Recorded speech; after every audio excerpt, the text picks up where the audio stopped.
Selamünaleyküm ve rahmetullahi ve berekatuhu. Umut Kervanı İnsani Yardım Vakfı olarak şu an Afrika'nın en fakir ülkesi Burundi'deyiz. Burada Kur'an-ı Kerim ihtiyacı olan medresemizdeyiz. Birazdan hayırseverlerimizin verdiği Kur'an-ı Kerim bağışlarını burada talebelerimize hediye edeceğiz inşallah. Burada Burundi'de İslam'a akın akın bir yöneliş var. Fakirlikten ve biçarelikten dolayı insanlar umudu İslam'da bulmuşlar. Biz de hayırseverlerimizin desteğiyle umuda olan yolculuklarını destekliyoruz bu şekilde. Allah hayırseverlerimizden tekrardan razı olsun inşallah.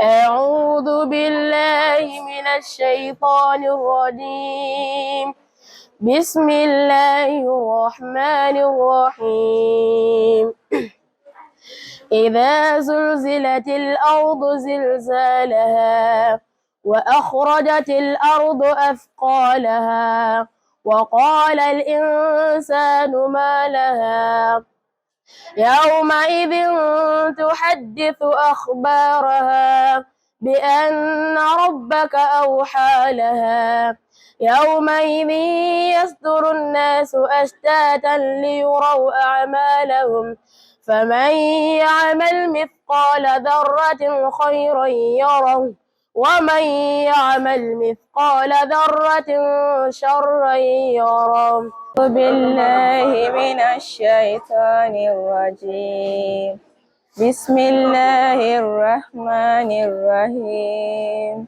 عما يتساءلون عن النبأ العظيم الذي هم فيه مختلفون كلا سيعلمون ثم كلا سيعلمون ألم نجعل الأرض مهادا والجبال أوتادا وخلقناكم أزواجا صدق الله العظيم.